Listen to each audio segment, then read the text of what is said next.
દર્શક મિત્રો, આપ જોઈ રહ્યા છો NN ન્યૂઝ. હું છું એન્કર અર્પિતા પટેલ. હવે જોઈએ અગત્યના સમાચાર. ભરૂચના રતન તળાવ વિસ્તારમાં 1.5 વર્ષ પહેલા થયેલ ઘરફોડ ચોરીમાં નાસ્તા ફરતા ચીખલીગર આરોપીને ઝડપી પાડતી ભરૂચ શહેર એ ડિવિઝન પોલીસ. ભરૂચ પોલીસે 1.5 વર્ષ જૂની ઘરફોડ ચોરીના કેસમાં મહત્વની સફળતા મેળવી છે.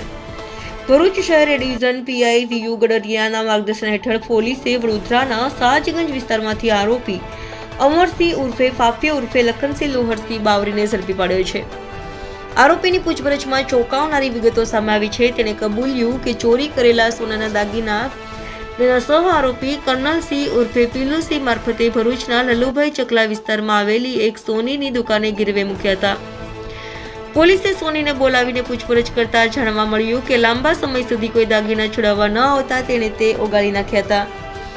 પોલીસે સોની પાસેથી 49,070 ગ્રામ વજનની સોનાની રણી, જેની કિંમત ₹2,84,000 છે, અને ગુનામાં વપરાયેલી હોન્ડા મોટરસાઇકલ કિંમત ₹30,000 મળી કુલ ₹3,14,000નો મુદ્દામાલ કબજે કર્યો છે. તપાસમાં એ પણ બહાર આવ્યું છે કે આરોપી વિરુદ્ધ વડોદરા જિલ્લાના ગોત્રી, ગોરવા, પાણીગેટ અને સયાજીગંજ પોલીસ સ્ટેશનોમાં પણ ગુનો નોંધાયેલો છે. આ રીતે આંતર જિલ્લા ગુનાહિત પ્રવૃત્તિઓમાં સંડોવાયેલા આરોપીને પકડવામાં ભરૂચ પોલીસને સફળતા મળી છે. Reporter Jaydeep Thakor, NN news, Bharuch. દર્શક મિત્રો, NN ન્યૂઝને લાઇક, શેર, સબસ્ક્રાઇબ કરો, બેલ આઇકન પ્રેસ કરો, જેથી આપને નોટિફિકેશન્સ મળતી રહે.